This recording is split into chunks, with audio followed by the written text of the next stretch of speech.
સુરતમાં commercial gas સિલિન્ડરની supply સંપૂર્ણપણે બંધ થઈ છે। એચપી ભારત અને ઇન્ડિયન ઓઇલ કંપનીઓ દ્વારા સપ્લાય બંધ કરાઈ છે। વૈશ્વિક સ્તરે યુદ્ધની સ્થિતિને અસર અહીંયા જોવા મળી છે। 3 દિવસથી કોમર્શિયલ ગેસ સપ્લાય પર માઠી અસર થઈ છે। હોટેલ, રેસ્ટોરન્ટ, કેન્ટીન, કોમર્શિયલ એકમો પર અસર થઈ છે।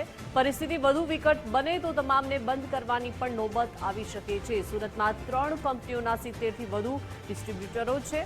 પ્રતિ દિવસ 70 થી 80 હજાર કોમર્શિયલ ગેસ સિલિન્ડરનો સપ્લાય થઈ રહ્યો છે। સપ્લાય પર બ્રેક લાગતા ગ્રાહકોની ઇન્ક્વાયરીનો મારો।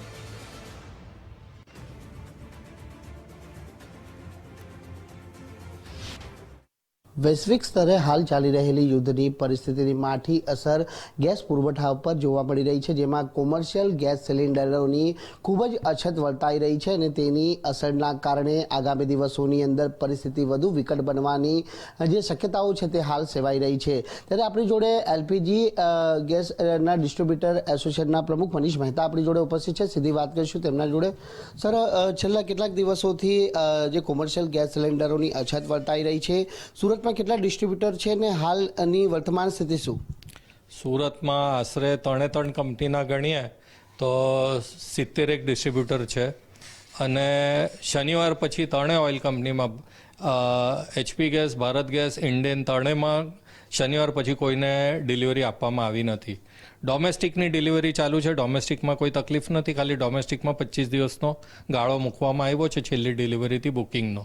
એ સિવાય ડોમેસ્ટિકમાં તકલીફ કોઈ નથી। જે તકલીફ છે તે કોમર્શિયલ 19 કિલો, 35 કિલો, 47 કિલો અને 425 કિલોમાં જ છે અને એના કારણે હોટેલ ઇન્ડસ્ટ્રી અને નાના ઢાબા, ઠેલા એ બધાને બહુ મોટી અસર થતી દેખાઈ રહી છે। સર, પ્રતિ દિવસ આ પ્રમાણે કોમર્શિયલ ગેસ સિલિન્ડરોની ડિલિવરી કેટલી હશે અને હવે શું ઇફેક્ટેબલ રહેશે, કારણ કે વિકટ દિવસે દિવસે પરિસ્થિતિ બનતી જઈ રહી છે?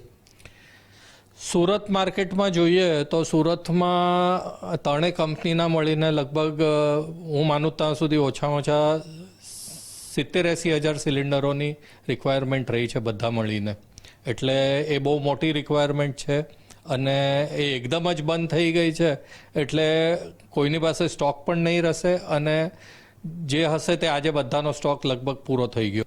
તો અન્ય ડિસ્ટ્રીબ્યુટર પણ આપણી જોડે ઉપસ્થિત છે, સીધી વાત કરીશું તેમની જોડે। આપનું નામ? અજય ઓમપ્રકાશ શર્મા। અજયભાઈ, જણાવજો કઈ મુશ્કેલીઓ ડિસ્ટ્રીબ્યુટરોને હાલ? કઈ મુશ્કેલી તો એ જ છે કે ગેસ આવતો નથી ઉપરથી, એને લીધે કોમર્શિયલ સિલિન્ડર ભરાતા નથી ને ડોમેસ્ટિક સિલિન્ડર તો મળે જ છે। જેના કસ્ટમર જે છે બુકિંગ કરાવે 1 મહિના પછી એનો ઓટીપી આવે એ લોકોના સિલિન્ડર મળે છે। ગ્રાહકોનો પણ પૂછપરછનો મારો વધુ થયો હશે, કઈ રીતે? શું? ગ્રાહકોની ઇન્ક્વાયરી પણ વધી ગઈ હશે? હા, ગ્રાહકોની ઇન્ક્વાયરી વધી ગઈ છે એટલા માટે વધી ગઈ કે ગેસ મળતો નથી, સિલિન્ડર કોમર્શિયલ સિલિન્ડર તો મળતા જ નથી। એટલે કયા સેક્ટરમાંથી જે ઇન્ક્વાયરી આવી રહી હશે કે ભાઈ ક્યારે મળશે ક્યારે નહીં? હોટલો છે, હોટલોમાંથી ઇન્ક્વાયરી આવી રહેલી છે, અમુક ઇન્ડસ્ટ્રીયલ, કાપડ ઇન્ડસ્ટ્રીયલમાંથી આવી રહેલી છે કે ક્યારે મળે, કેટર્સમાંથી આવી રહેલી છે। પણ અમે એ લોકોને જવાબ આપી શકતા નથી કે કંપનીમાં 3 દિવસથી ગાડીઓ ઉભેલી છે, બધી ગાડીઓ ત્યાં ઉભેલી છે, ભરાતી નથી, કોમર્શિયલ સિલિન્ડર ભરાતા નથી। ડોમેસ્ટિક સિલિન્ડરની ગાડી આવે છે એ બી બુકિંગ કરાવે 1 મહિના પછી એ લોકોને ઓટીપી મળે તે જ સિલિન્ડર મળે એ લોકોને બી। તો જે પ્રમાણે આપણે સાંભળ્યું હશે કે સુરતમાં એચપી ભારત અને ઇન્ડિયન 3 ઓઇલ જે કંપનીઓ છે તેમના દ્વારા જે હાલ કોમર્શિયલ ગેસ સિલિન્ડરોની સપ્લાય સંપૂર્ણ રીતે હાલ બંધ કરી દેવામાં આવી છે। પરિસ્થિતિ દિન પર દિન વધુ વિકટ બનતી રહી છે અને જો આવી પરિસ્થિતિ રહી તો સુરતમાં જે હોટેલ, રેસ્ટોરન્ટ સહિત નાના ઢાબાઓ હોય કે કેન્ટીનોને તાળા મારવાનો વારો આવી શકે તેવી પરિસ્થિતિ હાલ ઊભી થઈ શકે છે, પરંતુ હાલ એવા કોઈ પણ અંસાર જોવા નથી મળી રહી કે પરિસ્થિતિ સામાન્ય બને। કેમેરામેન દેવંગ રાણા સાથે રાકેશ બ્રહ્મભટ્ટ, ગુજરાત ફર્સ્ટ।